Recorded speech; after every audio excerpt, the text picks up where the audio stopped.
سلام، من دیرا هستم و خوش اومدید به چنل یوتیوب من و خوش اومدید به دومین روز از سفر. اگه ویدیوی اولین روز از سفر رو هنوز ندیدید حتما ببینید. امروز دومین روزه. ما یه روز توی این کمپین مسافرتی بودیم، بعد دیگه امروز بلند شدیم صبح، تون صبحونمون رو خوردیم، بعد خونه اینا رو جمع کردیم که بخوایم تحویل بدیم، بعد دیگه حاضر شدیم داریم میریم به سمت مالمو. دیگه مالمو هم خونه گرفتیم، میخوایم بریم اونجا بمونیم برای که کلی اتفاقای باحال بیفته. پس تا آخر ویدیو همراه من باشید. البته قبل همه اینا لایک، کامنت، سابسکرایب فراموش نشه. مرسی بچه. من حاضر شدم اومدم اینجا که واسهتون ویدیو بگیرم. بعد لباس خنک پوشیدم، ولی اینو هم از روش پوشیدم چون که صبح بودش. البته پسش مثلا باد خنک و اینا داشت میزد، من گفتم که اینو بپوشم که ذره سردم نشه و اینو داشته باشم همراهم که داریم میدیم. مشخص نیستش کجاها سرده کجاها. یه سوئدم که هواش همجوری هر وقت دلش بخواد سرد میشه، هر وقت دلش بخواد گرم میشه. آره من اینو برداشتم با خودم که دیگه بریم ببینیم که چی میشه. اینجا اومدم واسهتون یه جادو زدم، لباسام عوض شد. بعدشم دیگه بعد از صبحونه بود، رفتیم خونه رو تمیز کردیم، وسیله رو جمع کردیم تو ماشین، دیگه خونه رو درشو قفل کردم که دیگه ببریم تحویل بدیم. بعدشم راه افتادیم. بعد از اینکه راه افتادیم یکم جلوتر چشممون خورد به دریایی که نزدیک همونجا بود، همون کمپینگ بودش. رفتیم جلوتر دیگه پیاده شدیم. اونجا هم یه کمپینگ مسافرتی دیگه بودش که البته تعداد کمی مسافر داشتش، اما خب ویو لب دریا بود و خیلی خوشگل بودش. ما هم یه ذره کنار این دریا قدم زدیم، یکم دریا رو دیدیم. براتون فیلم گرفتم از دریا که خیلی آبی بودش. بعد رنگ دریا تغییر میکرد از آبی کمرنگ آبی پررنگ. بعدش دیگه بعد از مدت طولانی که سوار ماشین بودیم خسته شدیم. اینجا یه استراحت ریزی رفتیم، دوباره سوار ماشین شدیم. اینجا هم واسهتون یه بشکن زدم و رسیدیم مالمو. و این شما و اینم برج معروف مالمو که اسمش هم تورنینگ تورشو هستش اگه اشتباه نکنم، و یه معماری کاملا شیک و خاص و جذاب داره که با همه معماری که تا حالا دیده بودم فرق داره و خیلی خوشگل بودش. اینم محوطش بود. بعدش که رسیده بودیم مالمو دیگه این برج رو اول رفتیم دیدیم، بعد یه کمی توی شهر قدم زدیم. خیلی شهر خوشگلی بود، من که خودم خیلی دوستش داشتم. اولین شهر سوئد که پر جمعیت ترین هم هستش شهر استکهلمه که پایتخت سوئد هم هستش. شهر دوم شهر گوتنبرگ یا همون یوتیوبری خودمون هست و شهر سوم سوئد شهر مالمو هستش. همچنین مالمو ششمین شهر بزرگ داخل منطقه نوردیک حساب میشه. داشتیم از اینجا رد می شدیم که یه چیز خیلی کیوت و بامزه پشت یکی از پنجره‌های خونه ها دیدم که گفتم بذار براتون فیلم بگیرم. همینطوری که شما این منظرهای خوشگل رو میبینید، منم بهتون یه سری اطلاعات جالب راجع به شهر مالمو میدم. این شهر تو سال 1257 ساخته شده و تا سالها و قرنها شهر دوم دانمارک بوده. حتی بیشتر ساکنای این منطقه هم وابستگی بیشتری به دانمارک دارند نسبت به سوئد و همینطور معماری و نحوه ساخت این شهرم خیلی شبیه کوپنهاگه. اسم قدیمی مالمو مالمهوگ بوده به معنای توده شن.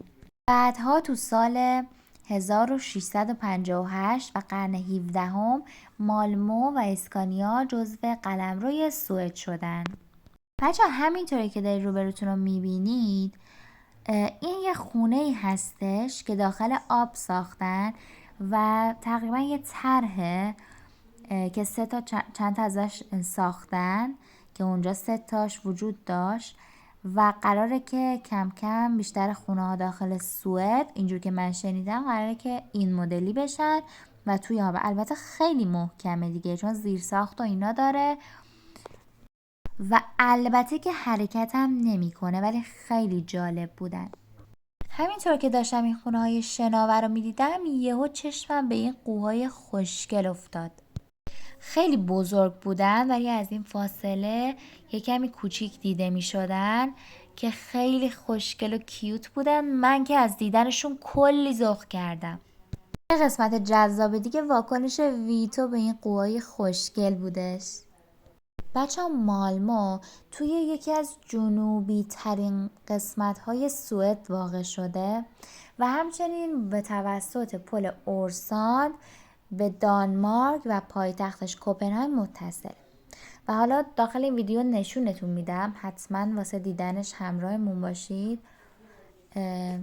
مرزشون یه مرز آبیه که قشنگ با این پل به هم متصله و شما برای رفت آمد فقط به پاسپورتتون احتیاج دارید. پل 2 طبقه است و از طبقه پایینش قطار رد میشه، قطار مسافربری و باربری، و طبقه دومش اون قسمت ماشین ها و حالا ماشین های سنگین و اینا از روش تردد میکنن. بچه دیگه اینجا اومدیم این ورتر، دیدیم که یکی از این بازی های جذاب دارن که منم اسمشون رو نمیدونم، اما این آقای به صورت خیلی حرفه‌ای داشت اینو میرفت. من که خودم کیف کردم، خیلی دوست داشتم که امتحانش کنم، ولی خب به یه مهارت خاصی نیاز داشت، چون اگه کسی بلد نباشه هی میفته توی آب و اصلا نمیتونه لذتی ببره ازش. و اینکه به نظر من گرفتن اون بندا و تحمل وزن خودت روی این آب کار سختی باید باشه.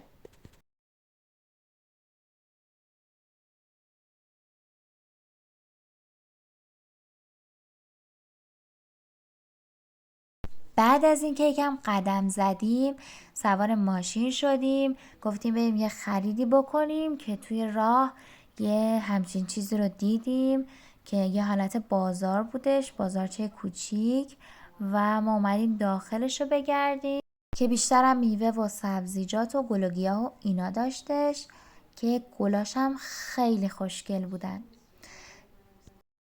دیگه همه گلای اونجا رو انقدر که جذاب بودن بهتون نشون دادم. واقعا رنگاشون بی‌نظیر بودن.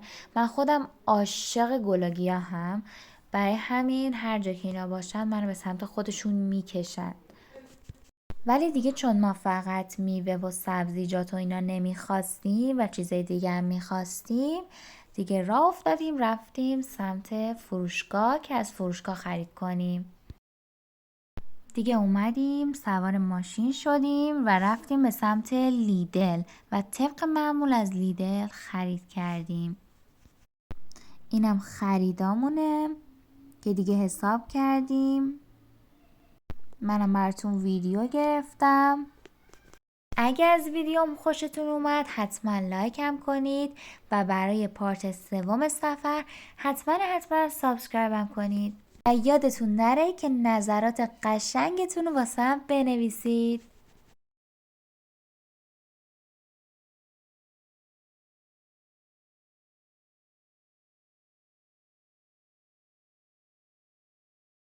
بعد از خرید تصمیم گرفتیم بریم ناهار بخوریم و پیتزا سفارش دادیم. اینم از داخل مغازه. دیگه از دومینو 2 پیتزای بزرگ گرفتیم. اومدیم جایی که کمپینگ‌ها هستن و ترجیح دادیم بیرون غذامون رو بخوریم و بعد بریم خونه رو تحویل بگیریم. دیگه پیتزاها رو باز کردیم، خوردیم و بعدش رفتیم خونه رو تحویل گرفتیم. اینم از داخل خونه که بهتون نشون دادم. یه اتاق خواب داشتش و یه مبل تخت شو داشتش. داخل اتاق خوابم 4 تخت هستش، 4 تخت یه نفره بود. اینم از سرویس بهداشتی و آشپزخونه. بعدش هم کمی استراحت کردیم. آقا ما اومدیم یه دونه از این دوچرخه ها اجاره کنیم مثلا توی صف.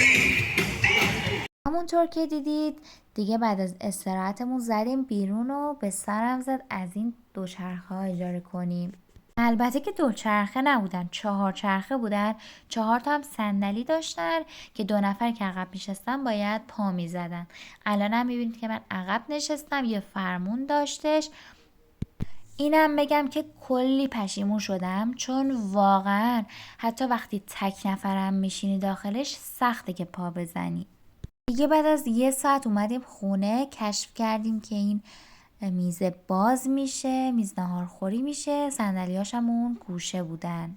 بعدش هم دیگه برنج زعفرونی با مرغایی که داخل فر پخته شده بود خوردیم. بعدش هم خوابیدیم تا ویدیوی بعدی. خدافظ.